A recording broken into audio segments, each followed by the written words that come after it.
Hello दोस्तों, नमस्कार। आप सभी को इस यूट्यूब चैनल पर स्वागत है।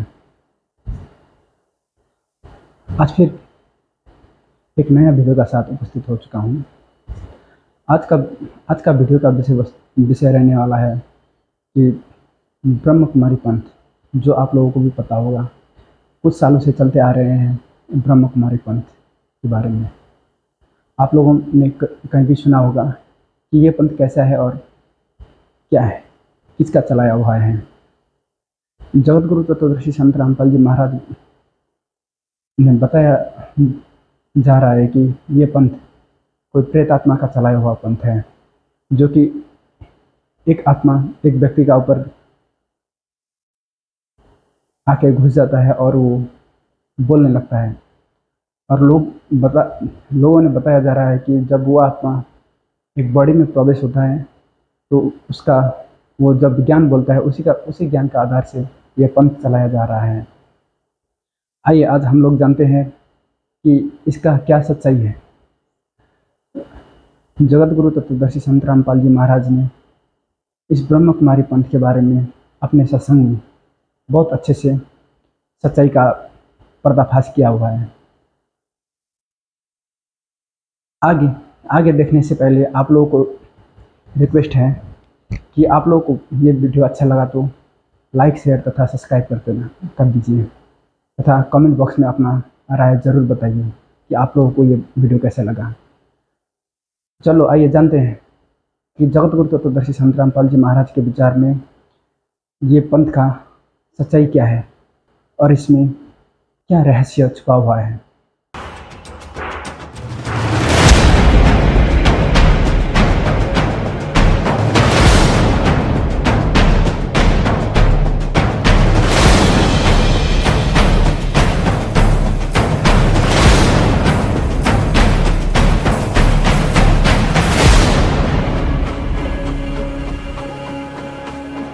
इसी प्रकार ये ब्रह्मा कुमारी पंथ उसी प्रकार वही प्रोसीजर जो आ रहा है। अब ये क्या मानते हैं कि गीता जी किसने बोला? ब्रह्मा कुमारी तो पूछा जिज्ञासु ने, तो उत्तर दे रही है ब्रह्मा कुमारी के सदाशिव ने बोला। कौन सदाशिव? जो ज्योत निरंजन ज्योत स्वरूपी है, उसने किसमें बोला? ब्रह्मा की आत्मा में प्रवेश किया। ब्रह्मा कौन बताया? उन्होंने लेख राज जी थे बंबई में, वो जौहरी थे वे, और उसमें कहते वो सदाशिव आ गया। कोई प्रेत आत्मा, कोई पितर, ये ऋषि लोग होते हैं ना, इनकी साधना तो ठीक बनी नहीं, ये पितर बन गए और ये किसी में आकर के प्रवेश कर जाते हैं। एक गांव में एक जमींदार के शरीर में एक श्रृंगी ऋषि की आत्मा आती थी। उसका टाइम था शाम का 4 और 6 के बीच में आ जाती थी और वो फिर संस्कृत बोला करती। संस्कृत बोलता था वो जमींदार का शरीर, और अंदर बोल रही थी वह श्रृंगी ऋषि की आत्मा। और क्या बताता था कि मेरी भक्ति बिगड़ गई भाई। श्रृंगी ऋषि जिसने सुखदेव को भी, उस राजा परीक्षित को भी श्राप दे दिया था, और श्रृंगी ऋषि बड़ा तपस्वी साधक बताते थे।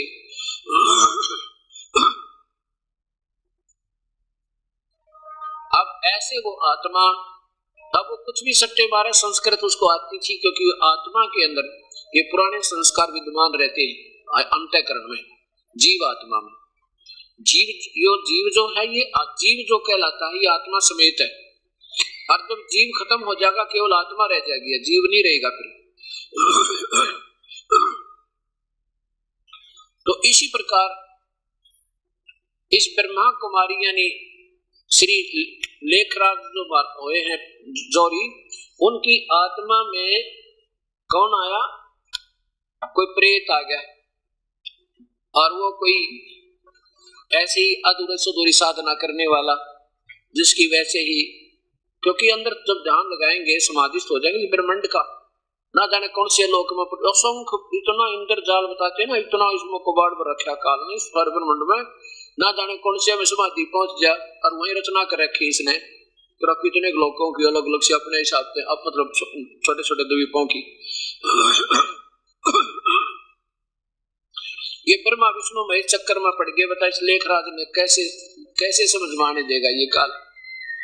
अब देखना ये कौन बताए कि जिनके शरीर में वो प्रवेश किया। ये देखो, ये है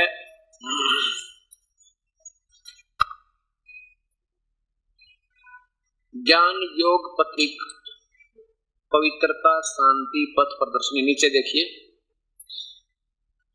प्रजापिता ब्रह्मा कुमारी ईश्वरीय विश्वविद्यालय पांडव भवन माउंट आबू राजस्थान।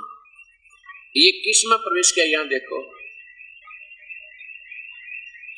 ये है, इनको ब्रह्मा कहते हैं। इनका लेखराज शर्मा नाम था और एक जौहरी थे, ये जौहरी।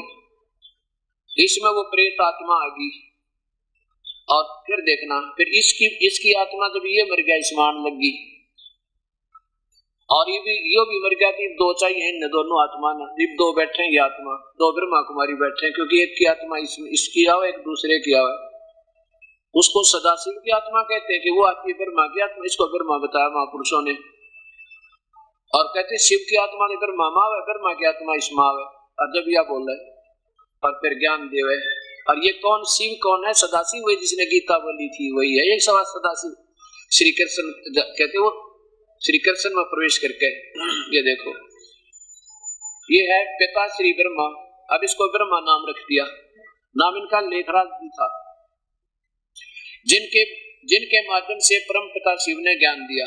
यहाँ देखो जगदम्बा सरस्वती, जिन्होंने ज्ञान वीणा द्वारा आध्यात्मिक जागृति लाई। आगे देखो नीचे विवरण देखिएगा।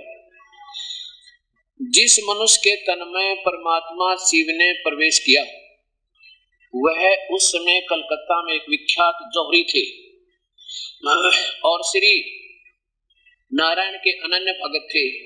यह देखो फिर त्रिकालदर्शी परमात्मा शिव ने उनके तन में प्रवेश किया।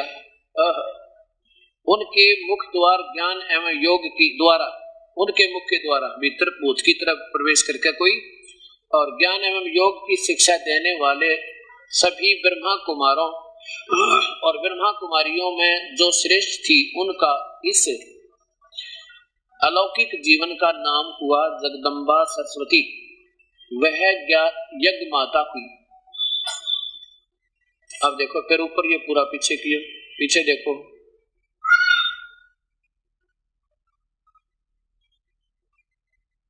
ये यज्ञ माता होगी। अब इनकी आत्मा इसमें आती है, क्योंकि ये भी प्रेत बन गए, पितर बन गए, शास्त्र विरुद्ध साधना करके। अब हमने इन बातों को देखना है प्रेम पूर्वक।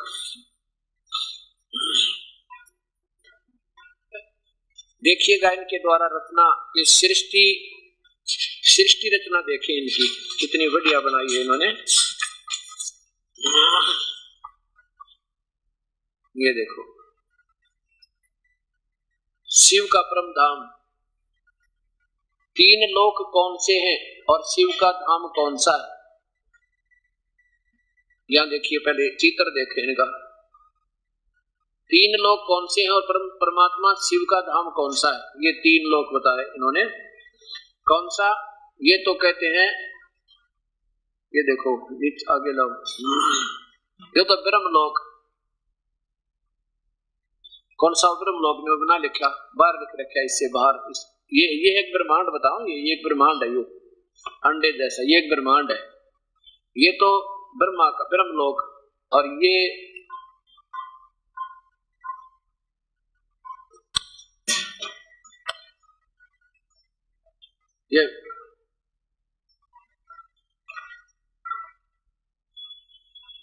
और ये इधर लिख रखा है सूक्ष्म लोक। ये देखो इधर लिखा सूक्ष्म लोक, सूक्ष्म लोक ब्रह्मा विष्णु और शिव पुरियां। अच्छा नीचे देखो ये है साकार मनुश्लोक, ये है साकार मनुश्लोक। और ये यहाँ ऊपर देखो और पीछे कर लो, ये दिखा रखी है, ये इनकी पुरियां, कोई जिक्र भी नहीं कहा वो पुरियां। ये एक ब्रह्मांड की रचना बताई इन्होंने। और क्या बताते हैं देखो कि मनुष्यलोक तो ये है जिसमें जिन व्यक्तियों का ये मनुष्य आत्माएं मुक्ति अथवा पूर्ण शांति की शुभ इच्छा तो करती है, परंतु उन्हें यह मालूम नहीं कि मुक्ति धाम अथवा शांति धाम कहाँ है। इसी प्रकार परमप्रिय परमात्मा शिव ने मनुष्य आत्माएं मिलना तो चाहती हैं, उन्हें ये याद भी करती हैं, परंतु यह मालूम नहीं कि वह पवित्र धाम कहाँ है जहां वह जाकर परमपिता शिव इस सृष्टि पर अवतरित होते हैं। जहां से आकर परमपिता शिव इस सृष्टि पर अवतरित होते हैं। ये कितिया देखो, पहला था साकार मनुष्यलोक। सामने चित्र दिखाया गया है कि यह एक साकार मनुष्यलोक है जिसमें इस समय हम हैं। तो ये पृथ्वी लोक को ये मनुष्यलोक बताओ जिसमें हम बैठे, और इसमें सभी आत्माएं हड्डी मांस आदि स्थूल शरीर से लेकर कर्म करती है। नीचे देखो, दूसरा सूक्ष्म देवताओं का लोक। इस मनुष्य लोक के सूर्य तथा तारागण के पार तथा आकाश तत्व के भी पार एक सूक्ष्म लोक है जहाँ प्रकाश ही प्रकाश है। उस प्रकाश के अंश मात्र में ब्रह्मा विष्णु तथा महादेव शंकर की अलग अलग पुरियां हैं। अच्छा देखो, यानी यहाँ उन देवताओं के शरीर हड्डी मांस आदि के नहीं है, नहीं बल्कि प्रकाश के हैं, और यहाँ उनको दिव्य चक्षुओं द्वारा देखा जा सकता है। ये देखो, यहाँ संकल्प तो होते हैं, क्रियाएं भी होती हैं और बातचीत भी होती है, परंतु आवाज नहीं होती। जो कहीं है जो कर आवाज नहीं होती इनकी, ये तो बोल रहे हैं जैसे गूंगे बोले आकर, जैसे बिना आवाज की तो होती है ना, बिना आवाज की फिल्म हो, कहते ऐसे रहते हैं ब्रह्मा विष्णु महेश्वर, उनका आवाज को नहीं।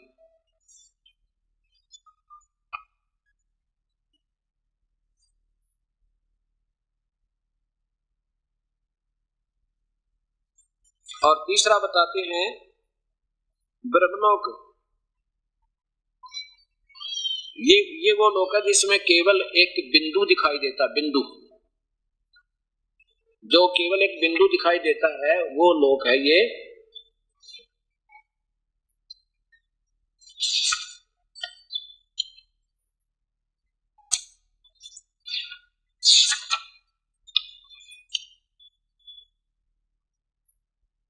यहाँ देखो, ये वही है माउंट आबू से प्रकाशित ज्ञान योग पवित्रता शांति का प्रदर्शनी, प्रजापिता ब्रह्मा कुमारी ईश्वरीय विश्वविद्यालय, पांडव भवन, माउंट आबू, राजस्थान। इसमें देखो एक आश्चर्यजनक बात, इधर निराकार परमात्मा और उनके दिव्य गुण। कहते हैं शिव जी निराकार हैं, उनका आकार कोई नहीं। परमपिता शिव परमात्मा गीता ज्ञान दाता। आगे इधर देखो, परमपिता परमात्मा का दिव्य नाम और उनकी महिमा। परमपिता परमात्मा का नाम शिव है, शिव का कल्याण आदि करना। नीचे देखो, वह जन्म मरण से सदा मुक्त, सदा एक रस आदि आदि। अच्छा, मनुष्य आत्माओं को ज्ञान देने के लिए सोम अथवा अमृत पिलाने और अमृत पद देने वाला वह सदा जगती ज्योति सदा शिव है। वैसे एक ज्योति है जो सदा। नीचे देखो, परमपिता परमात्मा का दिव्य रूप ये है। परमपिता परमात्मा का दिव्य रूप एक ज्योति बिंदु के समान दिए की लो जैसा है। वह मूर्ति अति निर्मल, वह रूप अति निर्मल स्वर्णमय, लाल और मनमोहक है। वह दिव्य ज्योति रूप के दिव्य चक्षु द्वारा देखा जा सकता है और दिव्य बुद्धि अनुभव किया जा सकता है। परमपिता परमात्मा के उस ज्योति बिंदु रूप की प्रतिमाएं भारत में शिवलिंग नाम से पूजी जाती है। अवतरण के बाद महाशिवरात्रि भी मनाई जाती है। निराकार कारक, ये देखो, लगभग सभी धर्मों में अनुयायी परमात्मा को निराकार मानते हैं, परंतु इस शब्द से वे यह अर्थ लगाते हैं कि परमात्मा का कोई आकार रूप नहीं है। और क्या अर्थ होगा इसका? निराकार का अर्थ ही है जो कुछ भी ना दिखे। अपनी थ्योरी बना के क्या कहते हैं? नहीं, जब परमपिता परमात्मा शिव कहते हैं कि ऐसा मानना भूल है। वास्तव में निराकार का अर्थ है कि परमपिता साकार नहीं है, अर्थात न उसका कोई मनुष्य जैसा स्थूल शारीरिक आकार है और न देवता जैसा स्थूल सूक्ष्म शरीर आकार, बल्कि उनका रूप अशरीरी और ज्योति बिंदु के समान है। बस ज्योति बिंदु के समान। बिंदु, अब देखो बिंदु को तो निराकार ही कहेंगे अपने घर की गडरे। अब देखो बिंदु से कितना ही छोटा है तो आकार तो होगा। अब जैसे कोई आग लगा दो, क्या कहोगे भाई? अब कितना ही कोई छोटा सा छोटा बिंदु रख लो, उसका भी आकार बनेगा। ये तो ज्योत, दिए की ज्योत बताओ, दिए की ज्योत। अब मान लीजिए हम ये छोटा सा आकार बना देते हैं, ये देखो। अब इसको क्या कहेंगे? इससे भी छोटा बनाएंगे, नो कहेंगे अभी गोलाकार है। और ये क्या कहेंगे? बिंदु आकार है। मान लीजिए बिंदु, ये बिंदु बना दिया, इसका भी आकार है।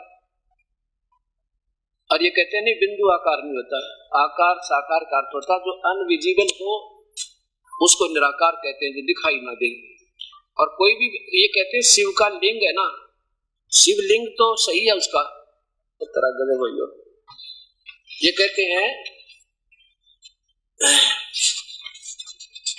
कि शिव तो निराकार है, लेकिन उसका जो लिंग हम देखते हैं ना, पत्थरों की मंदिरों में मूर्ति बन रही, कहते वो सही है, वो साकार है, वो बिल्कुल ठीक है।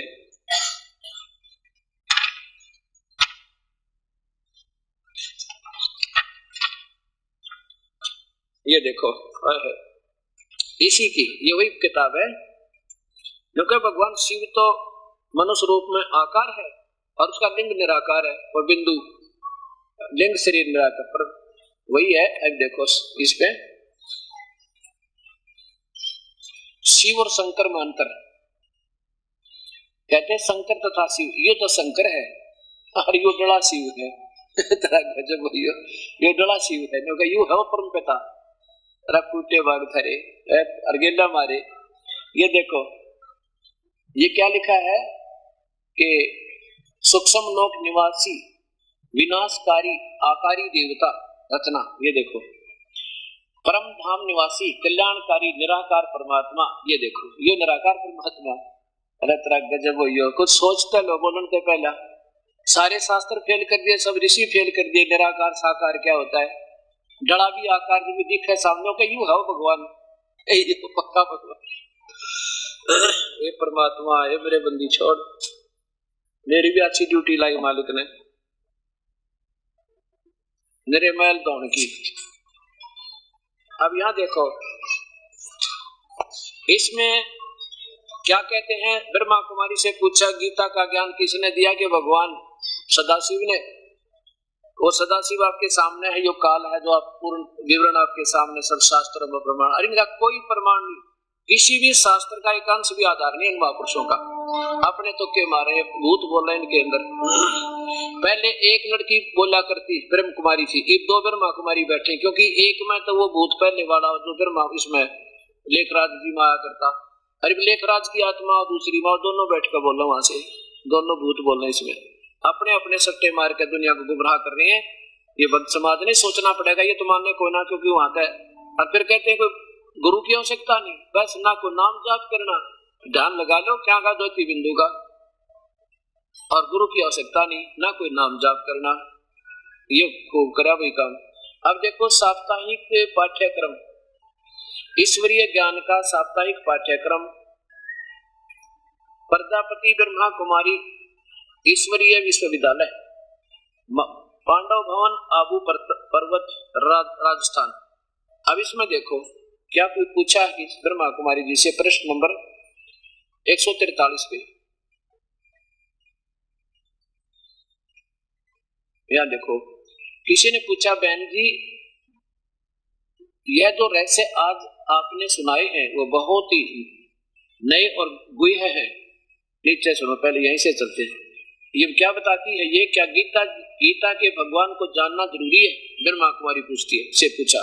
हाँ, जीवन में पवित्रता, सुख और शांति के लिए, प्राप्ति के लिए साथ तो इस प्रश्न का बहुत गहरा के साथ तो इस प्रश्न का बहुत गहरा संबंध है कि पहली को जानने से ही तो मनुष्य मुक्ति और जीवन मुक्त अर्थात का अधिकारी होता है। आप पूछेंगे कैसे? देखिए, गीता के भगवान के वाक्य हैं, हे वत्स तू एक मुझे याद कर। देख, युकेश क्या है?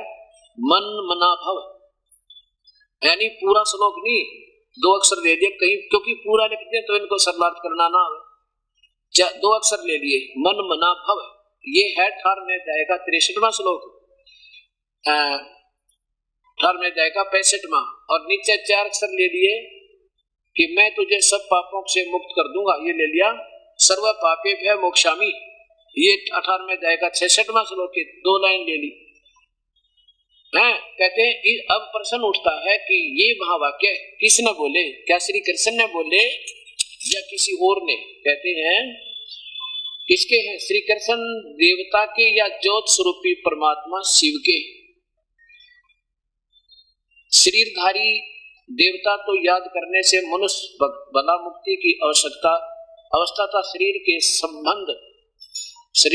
संबंध बंधन से न्यारी अवस्था कैसे प्राप्त कर सकता? फिर पतित पावन तथा पाप कटेश्वर तो एक परमात्मा ही है, दूसरा कोई पापों का नाश नहीं कर सकता, क्योंकि परमात्मा एक है, परमात्मा के कर्तव्य परमात्मा ही कर सकता है, दूसरा कोई नहीं कर सकता। इसलिए यह बात स्पष्ट करनी पड़ती है कि गीता का ज्ञान वास्तव में सर्व आत्माओं के परमपिता ज्योत स्वरूपी जीवन मुक्ति के दाता ब्रह्मा विष्णु और शंकर के रचयिता ज्ञान के सागर मौलिक जन्म से रहित पतित पावन परमात्मा शिव ने दिया, और उसे ही आप याद कीजिए। उस परमात्मा से ही आपको मुक्ति, जीवन मुक्ति अथवा श्री नारायण श्री कृष्ण जैसे वेद पद की प्राप्ति होगी। अब देखो, अब फिर देखो वो श्लोक, इन्होंने क्या लिखा है कि ये 2 अक्षर लिए हैं, मन मना भव, पूरा नहीं लिखा ना, कोई श्लोक नंबर लिखा, पर मैं बताऊंगा कौन सा लिखा है इन्होंने, और सर्व पापेभ्यः मोक्षामि। अब ये इस बात को तो मानते हैं सुना के पढ़ा के किया वो, क्योंकि साना चतुर आदमी थे ये लेखराज जी, और फिर और इससे भी कोई साना भूत था, वो इसमें आ गया। अब ये क्या बताते हैं कि जो ज्योत स्वरूपी निरंजन काल है ये सदाशिव है, बिल्कुल, और ये तो काल है। जैसे आप देखिएगा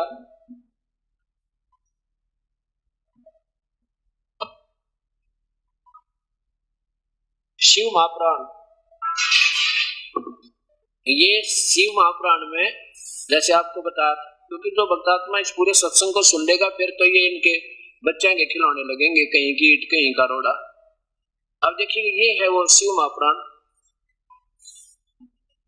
और ये वास्तविक ब्रह्मा के द्वारा बोलेगी, इस नकली ब्रह्मा के द्वारा नहीं। गीता प्रेस गोरखपुर से प्रकाशित है, और इनके संपादक हनुमान प्रसाद पोदार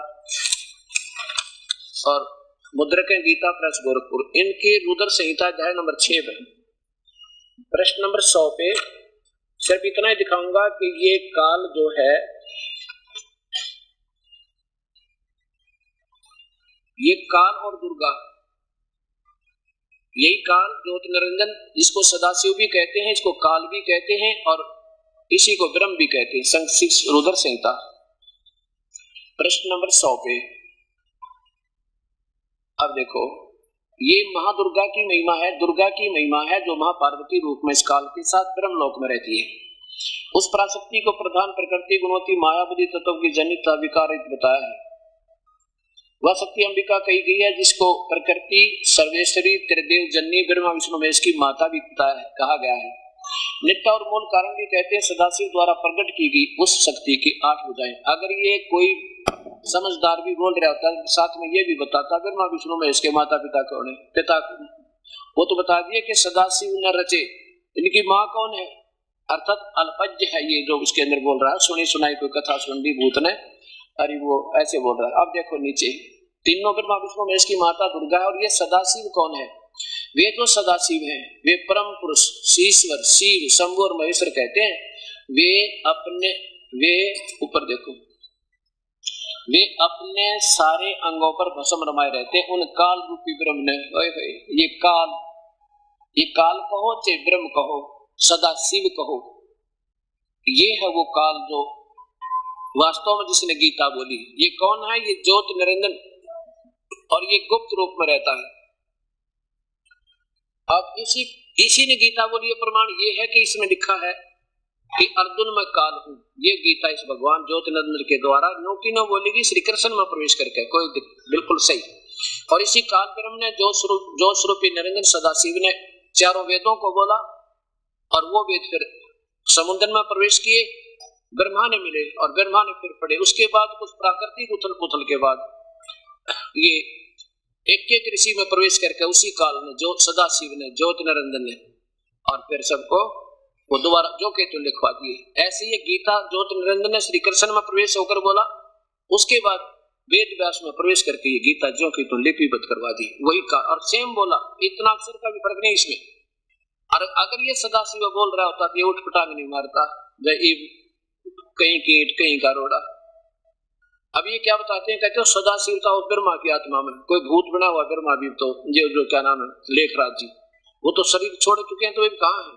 कि शिव जी आवे माँ ब्रह्मा की आत्मा भूत, उस भूत में भूत बढ़े, और फिर वो भूत बढ़े उस लड़कियां में, अब जो वर्तमान में बैठी, फिर वो बोल रहे कमाल की बात। फिर सीधा क्यों ना आ जा, बाईपास क्यों चल, सीधा क्यों नहीं आ जाता थ्रो प्रॉपर चैनल?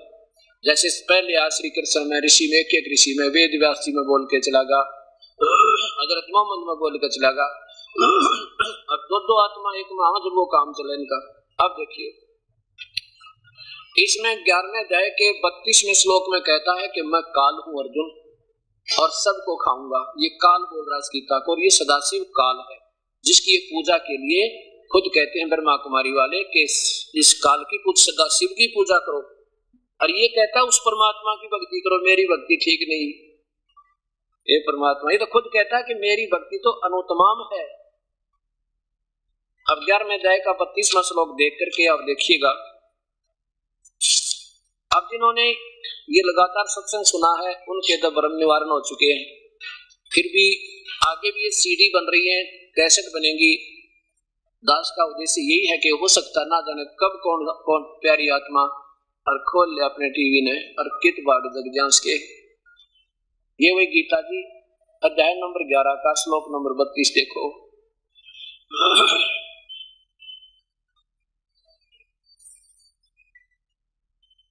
लोगों का नाश करने वाला मैं बढ़ा हुआ काल हूँ।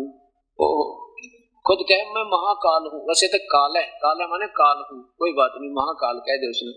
वो इस समय इन लोगों का नष्ट करने के लिए प्रवृत्त हुआ हूँ, लोगों को नष्ट करने के लिए प्रवृत्त हुआ हूँ। यानी अब मैं वहां से चल कर आया हूँ गुप्त स्थान से, और श्री कृष्ण में प्रवेश करके बोल रहा हूँ। और इसलिए प्रतिपक्ष की सेनाओं में सतीश योद्धा लोग ये तेरे मारे बिना भी नहीं रहेंगे, मैं सबको मार दूंगा। ये सब तेरे बिना भी नहीं रहेंगे और तेरे युद्ध न करने से भी इन सब का नाश हो जाएगा। सिद्ध हो गया, ये काल बोल रहा है। अब आइए जो इन्होंने 2 श्लोक बताए हैं, एक अक्षर लिया इन्होंने, मन मना भव, मन मना भव और सर्व पापे व्यामोक्षामि।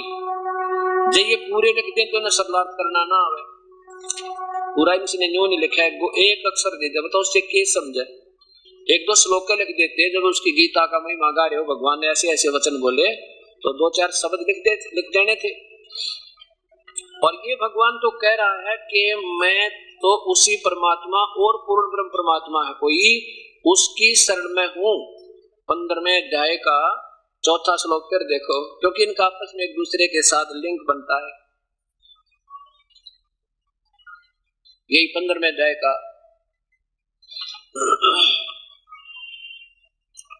4था श्लोक है। ये देखिए नीचे इधर, उसके पश्चात उस परम पद रूप परमेश्वर को भली भांति खोजना चाहिए जिसमें गए हुए फिर लौटकर संसार में नहीं आते, जिस परमेश्वर से ये गीता बोलने वाला सदाशिव बोल रहा है कि जिस परमेश्वर से सौर्य ब्रह्मांडों की रचना हुई है, पुरातन संसार वर्ष की प्रवृत्ति विस्तार को प्राप्त हुई है, उसी आदि पुरुष नारायण की मैं शरण हूं। ये सदाशिव तो कह रहा है कि मैं तो कोई और परमात्मा है उसके अधीन हूं, मैं सर्वेश्वर नहीं हूं। और इस प्रकार दृढ़ निश्चय करके उसी परमेश्वर का निधि दर्शन और यानी उसी की पूजा करनी चाहिए। और फिर ये क्या बताते हैं 18वें अध्याय का 62वें श्लोक में, अध्याय नंबर 18 का श्लोक नंबर 62।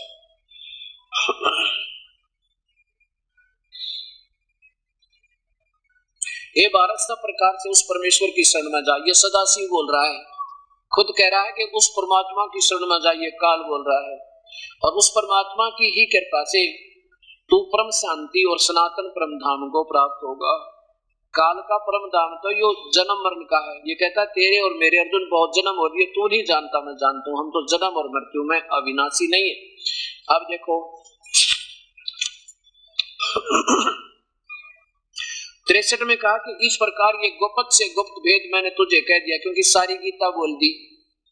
अब जैसे तुझे अब तू कह दिया, अब तूने जो ठीक लगा वैसे कर ले। मेरी भक्ति करेगा तो वो ठीक पूरी नहीं है, वो भी अनुतमाम घटिया तो घटिया।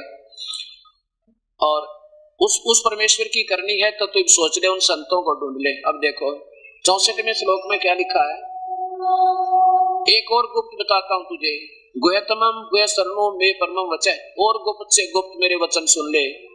इष्ट असी में दृढ़म इति, जिसमें 18वें अध्याय के 62वें श्लोक में तुझे संकेत कर रहा हूं और 15वें अध्याय के 4थे श्लोक में संकेत कर रहा हूं, मेरा भी पूज्य देव वही है। ये सदाशिव कह रहा है, ये ज्योति निरंजन काल कह रहा है, मेरा इष्ट, मेरा भी पूज्य देव। इष्ट माने पूज्य देव, असी माने है, मे माने मेरा, दृढ़ माने पक्कम पक्का, नो डाउट, बगैर निसंशय। यही तत्वक्षामि ते हितम, ये तेरे हित में कहूंगा मैं और किसी को नहीं बताऊं। आगे देखो ये इन्होंने इष्ट का प्रिय कर दिया। अब 65 में वो शब्द है इनका जो कहते हैं मन मना भव।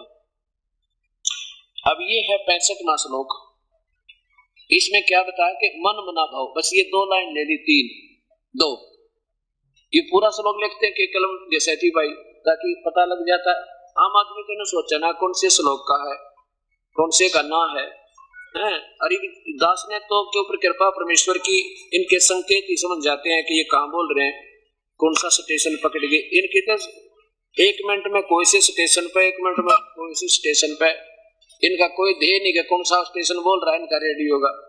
अब देखो क्या गीता का ज्ञान, क्या गीता का ज्ञान भगवान को जानना जरूरी है। हाँ जरूरी। देखो क्या लिखा है, मन मना भाव, बस या देखो हे वत्स तुम एक मुझे याद कर, मन मना भाव, और फिर सर्व पापेभ्यो मोक्षामि, ये 18वां अध्याय है। अब प्रश्न उठता है कि ये वाक्य बोले किसने, कृष्ण जी ने बोले या सदाशिव ने, ज्योति निरंजन ने बोले। स्वयं कहते हैं कि ज्योति निरंजन ने बोले। ये देखो 144 पे 143 पे आप देख रहे थे, ये इधर देखो 144 पे ये वाक्य किसके हैं, श्री कृष्ण देवता के या ज्योत स्वरूप परमात्मा शिव के। हाँ ज्योत स्वरूपी शिव के हैं, परमात्मा ज्योत स्वरूपी शिव ने ही गीता का ज्ञान वास्तव में सर्व आत्माओं के परमपिता ज्योत स्वरूप जीवन मुक्त के दाता ब्रह्मा विष्णु और शंकर के रचयिता, ज्ञान के सागर, लौकिक जन्म रहित पतित पावन परमात्मा शिव ने दिया। ये ज्योति निरंजन शिव ये काल ने दिया। अब ये क्या कहता है, अब देखो 18वां अध्याय लिखता है, 65वां श्लोक देखो, इसमें क्या लिखा कि मन मुझ में मन वाला हो, 65वां चल रहा है, मुझ में मन वाला हो, मेरा भक्त बन, मेरा पूजन करने वाला हो, मुझको प्रणाम कर, ऐसा करने से तू मुझे ही प्राप्त होगा, यह मैं तुझसे सत प्रतिज्ञा करता हूं, क्योंकि तो मेरा अति प्रिय है। या प्रिय माने ठीक लिख दिया, प्रिय। अब काल कहता मेरी शरण में आता है तो नीचे के ब्रह्मा विष्णु महेश और देवताओं की पूजा त्याग दे, तो उनसे अच्छी राहत मैं दे दूंगा, लेकिन मेरी पूजा भी अनुतमाम घटिया तो घटिया है। यहाँ देखो ये काल कहता है कि लेकिन मेरी पूजा तो बिल्कुल व्यर्थ है। यहाँ देखिएगा मेरी भी पूजा कति गलत है। अध्याय नंबर 7 का श्लोक नंबर 18।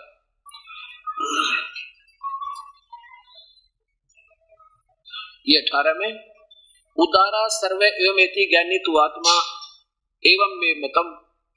अब क्या कहता है ये काल के जिन्होंने ये पता लगा कि एक परमात्मा की भक्ति करनी चाहिए वेदों अनुसार, और उन वेदों में पाया केवल ज्योति निरंजन काल तक की भक्ति, ओम नाम का जाप और मेडिटेशन ध्यान, इससे प्रभु नहीं मिलता। जैसे कल दिखा था 11वें अध्याय के 48वें श्लोक में कि ये तेरे सिवा अर्जुन ना तो कोई पहले देख सके ना आगे देख सकता, ये है मेरी प्राप्ति।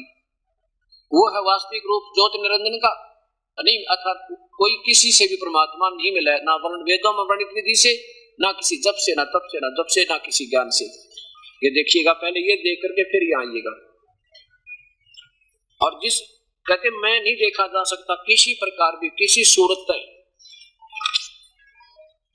ये देखो ये 11वें अध्याय का 48वां श्लोक देखें, नीचे देखें, हे अर्जुन मनुष्य लोक में इस प्रकार ये है मेरा वास्तविक रूप, एवं रूप है मेरा वास्तविक रूप, इस प्रकार का रूप जो मेरा यही रूप है जो मैं वास्तविक दिखा रहा हूं। एवं माने सही रूप, ये है मेरा जो मैं तुझे दिखाई देता हूं। मैं न वेदों में वर्णित विधि से, न किसी यज्ञ से, न दान से, और न क्रियाओं से, और न उग्र तपों से, और न तेरे अतिरिक्त दूसरे के द्वारा कभी नहीं देखा जा सकता हूं।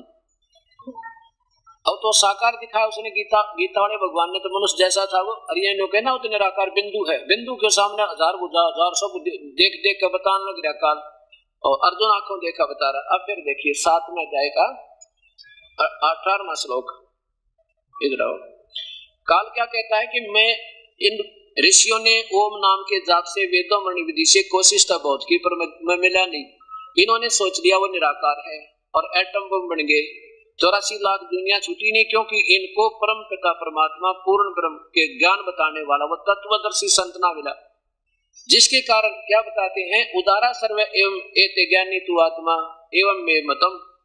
ये ज्ञानी आत्मा जिनको ज्ञान हो गया कि एक भक्ति करे बिना मनुष्य जीवन असफल है, और भक्ति करें तो केवल एक परमेश्वर की करें और करना व्यर्थ है, पूर्ण ब्रह्म की, ना ब्रह्म की ठीक, ना पर ब्रह्म की ठीक, ना ब्रह्मा विष्णु महेश की ठीक, क्योंकि जन्म मृत्यु मिटती नहीं, इनसे कर्म दंड कटता नहीं। तो कहते हैं उनको उस परम पिता के बताने वाला फिर संत मिलाना, इसलिए आस्तिक से ही युक्त आत्मा वो बेचारी वह युक्त आत्मा उदार आत्मा, जैसे महर्षि चुनक जैसे, महर्षि कपिल जैसे, महर्षि दुर्वासा जैसे, कहते आश्रित वो आश्रित रही सही वो जो भगवान में लीन आत्मा, प्रभु को चाहने वाली डिवोटी आत्माएं, सोल्स आत्माम एवं अनुतमाम गति, मेरे द्वारा मुझ में ही मेरे वाली घटिया ते घटिया सचिथी में मेरे तक की भक्ति में वो बेचारी वो पुण्यात्मा वो मेरे वाली घटिया आत्मा में आश्रित, मुक्ति भक्ति में आश्रित रही। कति अनुतम, और इन्होंने अनुतमाम का अर्थ लिख दिया अति उत्तम। बता कहां से अनुतमाम थे, 4ठी कक्षा के बच्चे ने पूछ ले, उत्तम माने बढ़िया, अनुतम माने घटिया, अरे अनुतम माने क्या अति उत्तम। और यहाँ 24वें श्लोक में यही 7वें अध्याय के में अनुतम माने अनुतम, और यहाँ भी अनुतम लिख देते, चलो ना समझ में आवे तो इतना कर देते अनुतम माने अनुतम, गति रूप मुझ में सचित है, बस सीधी यही बात आ जाती, सारा सीधा हो जाता। अब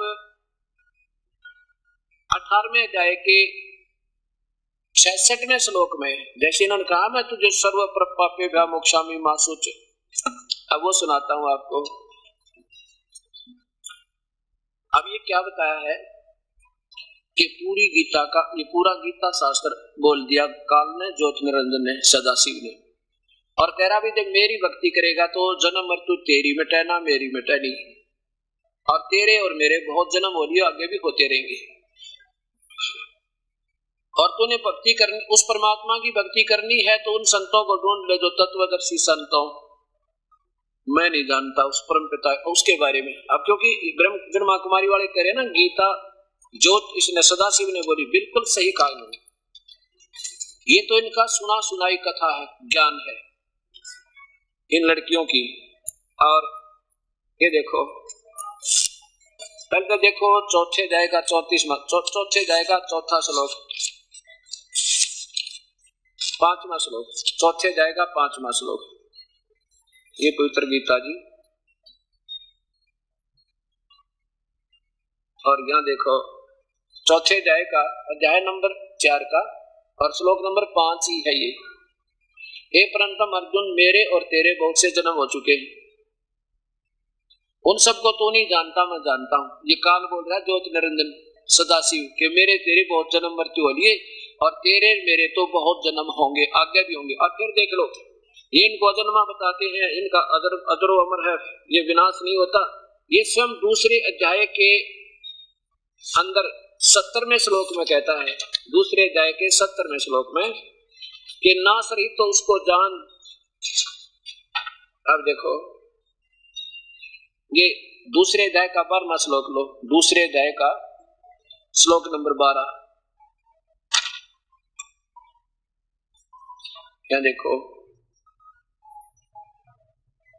न तो ऐसा है कि मैं किसी काल में न था अथवा तू नहीं था अथवा ये राजा लोग नहीं थे, और ऐसा भी नहीं है कि और न ही थे, और ऐसा भी नहीं है कि इससे आगे हम सब नहीं रहेंगे, अर्थात तेरी और मेरी जन्म मृत्यु होती रहेगी। अब 70वें श्लोक में देखो कहते हैं नाश रहित तो उसको जान तू, ये दूसरे अध्याय का ये 70वां श्लोक।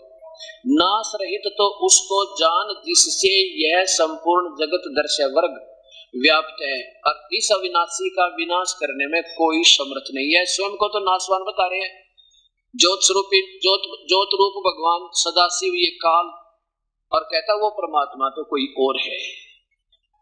बताओ, अब ये गीता बोलने वाला भगवान ऐसे अब थोड़ी उठपटांग बात करो, अजरो अमर है, फलाना है, अगेन वो बोलता था। 18वें अध्याय का 66वें श्लोक पर तो निचोड़ आ गया।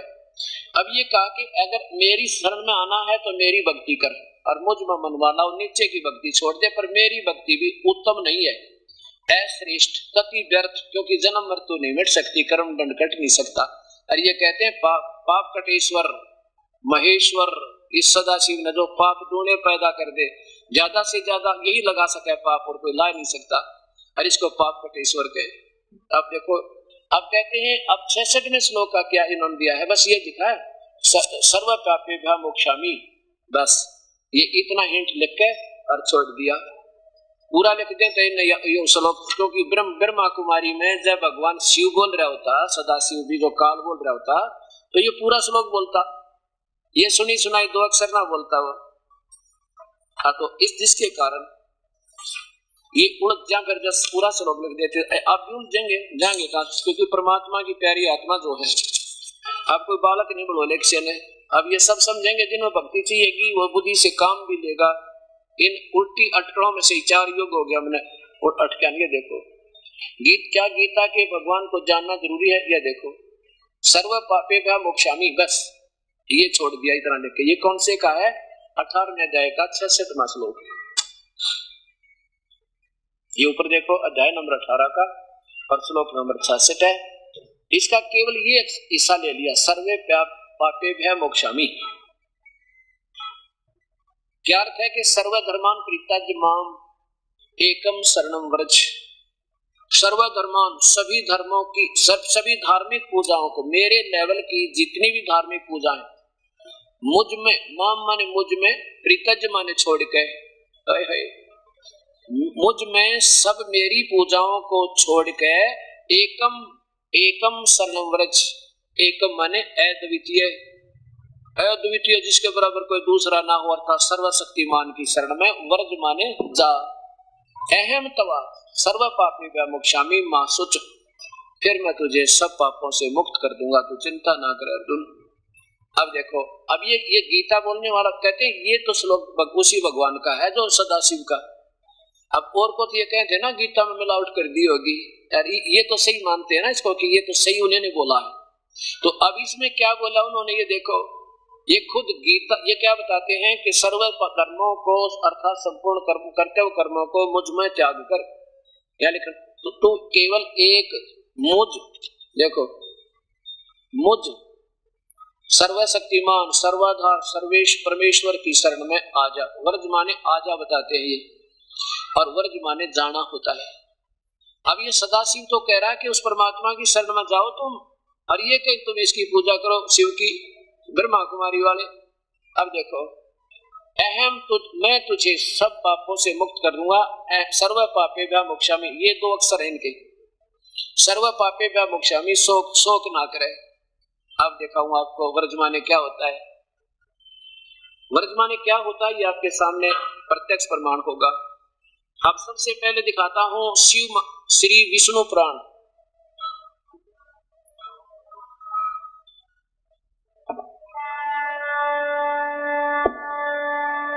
ये श्री विष्णु पुराण, और ये भी गीता प्रेस गोरखपुर से प्रकाशित है। इसमें वर्ज माने जा, और ये कहते हैं आजा, और वर्ज माने होता है जाना। बिल्कुल 2 राय है इसमें, और ये उल्टा कर रखा है इन्होंने। और इसी को वो ब्रह्मा कुमारी वाले फटमान रहने गई, तो भगवान ने बोला सज्जोत निरंजन ने। अब ज्योत निरंजन ये बोलेगा उल्ट सुलट, और मेरी शरण मेरी पूजा करो। गीता प्रेस गोरखपुर से प्रकाशित है। और ये देखो, अनुवादक है मुनीलाल गुप्त, मुद्रक गीता प्रेस गोरखपुर से। अब इसके प्रश्न नंबर 31 पे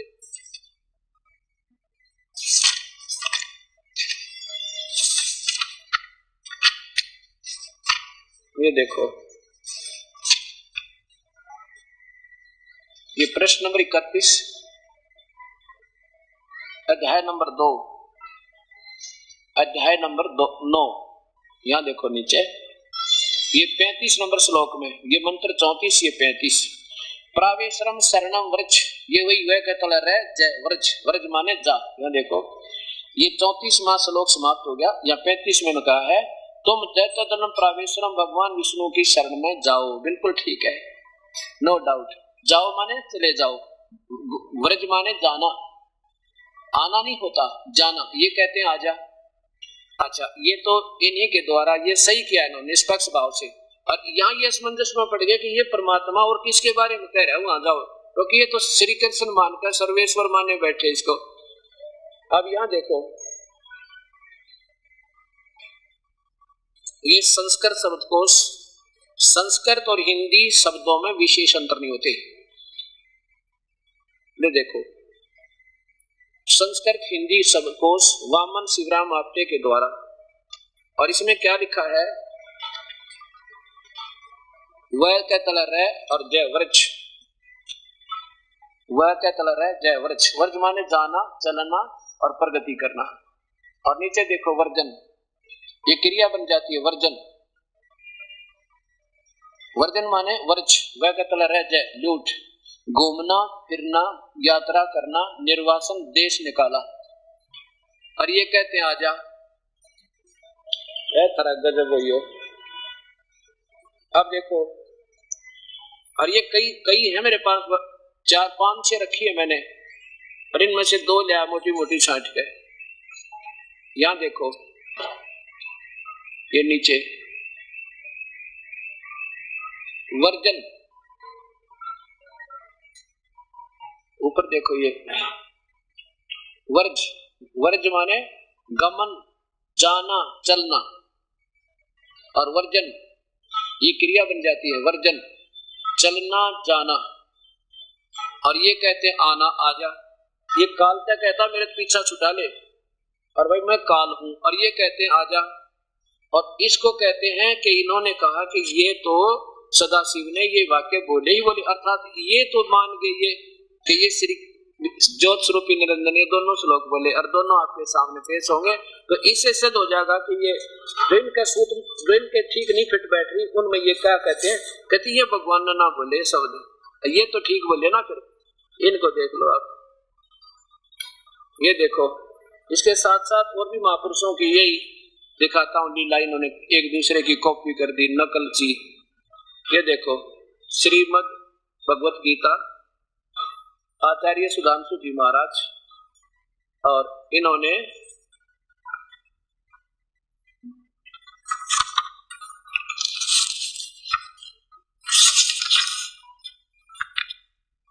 ये कहां से प्रकाशित है ये भी देख लो।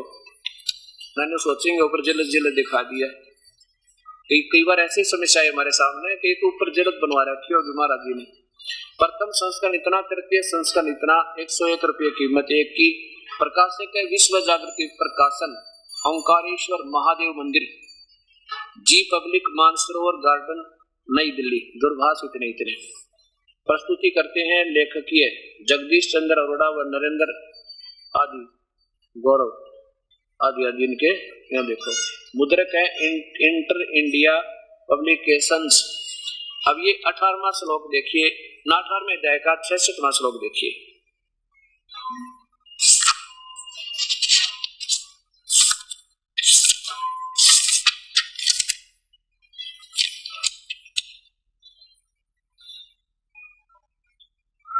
अध्याय नंबर 18 का 66 नंबर श्लोक क्या है कि सर्वधर्मान परित्यज्य माम एकम शरणम व्रज अहम त्वा सर्व पापेभ्यः मोक्षामि मा शुच। संपूर्ण धर्मों का आश्रय छोड़कर, पहले धर्म तक कोई था ही नहीं जब गीता बोली गई, न हिंदू था, न मुसलमान, न सिख, न ईसाई, छोड़कर तू केवल मेरी शरण में आ जा। और व्रज माने अभी आपको दिखा जाना, चला जाना, देश निकाला लेना, यानी मेरे से पीछा छुड़वाना, और मैं तुझे सब पापों से मुक्त कर दूंगा, चिंता मत कर। काल कहता है कि मैं मेरा ऋण दे दे और फिर चला जा वे सकता है। और ये कह रहे हैं कि काल, ये भगवान कह रहा है कि मेरे पास से जाइए मत और मेरे अंदर रह तू। अब देखो सामने कोई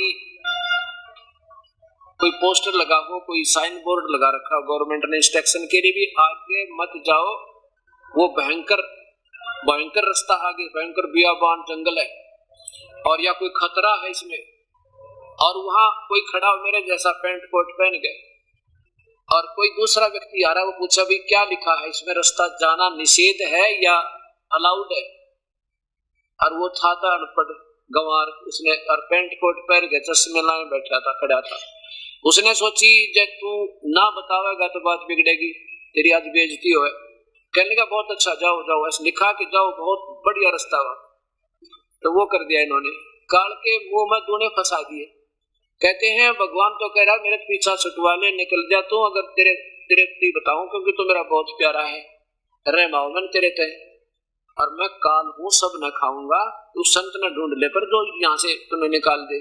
और वो जब जाएगा ना यहाँ से, तो मेरी जो तूने ये ऋण, क्योंकि हमने काल के लोक में, ब्रह्म के लोक में ऋण के असंख्य योग हो गए, इसके हम ऋणी हो गए, बहुत गणे, इतने ऋणी हैं कि वर्णन नहीं कर सकते। आपको याद भी अब कालजा पाठ गया आपने सारी बता देता है।